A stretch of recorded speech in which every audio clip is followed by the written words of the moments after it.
All right, so we're going to continue with our exploration of the ways that a devastating war can also inspire powerful responses, even artistic movements. We often think of powerful things just leading down to writing and documenting events in some sort of historical fashion, but history also affects all types of art, artistic movements, whether it's from physical painting, sculptures, or even music, plays, that type of thing. So we're going to also look at how understanding your literature also helps us understand art. And then we're going to get into analyzing Paul's return home. So we're going to read a portion of chapter 7, not necessarily all of it.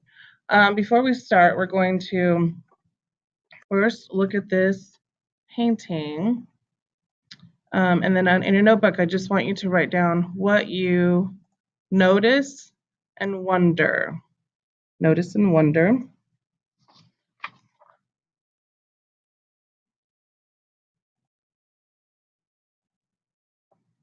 And then our focusing question is, how do literature and art depict attitudes toward the war and its effects?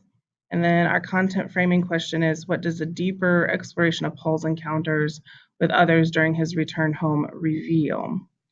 So when you're examining art or literature, what do you think you're examining when you examine a text attitude?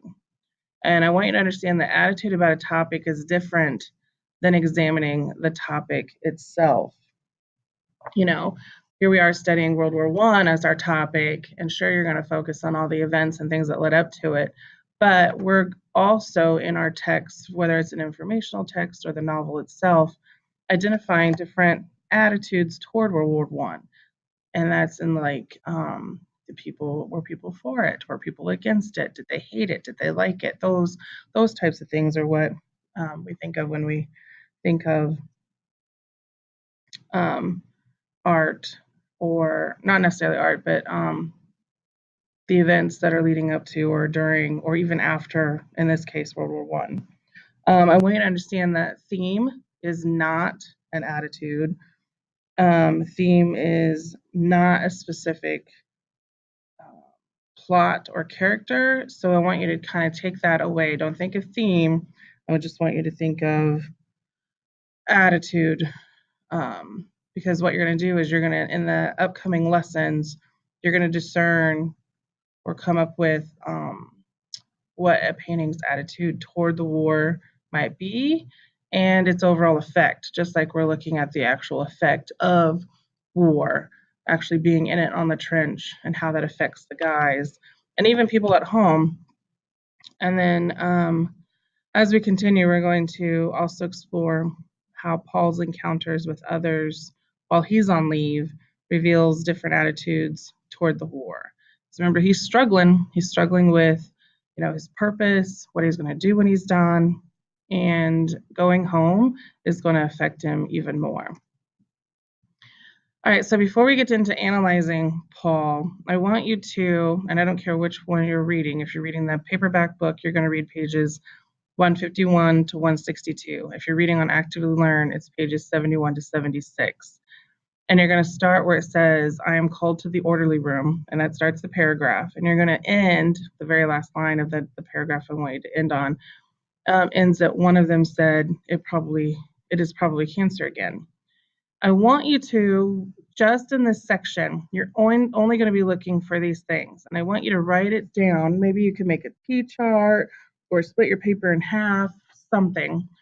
But I want you to write down every time Paul expresses, physically, emotionally, or verbally, an emotional connection to something. And then every time he expresses emotional disconnect. So a connection means you have a bond. Disconnect, you could have a feeling of indifference, don't really have a reaction to it, whatever. Because you're going to need to do this for the next task.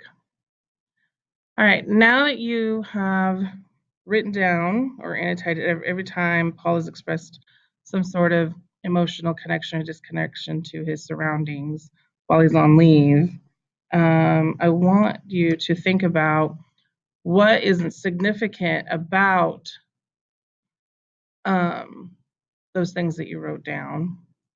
And then after you come up with an idea of what is significant, I want you to go back and reread the passage that says,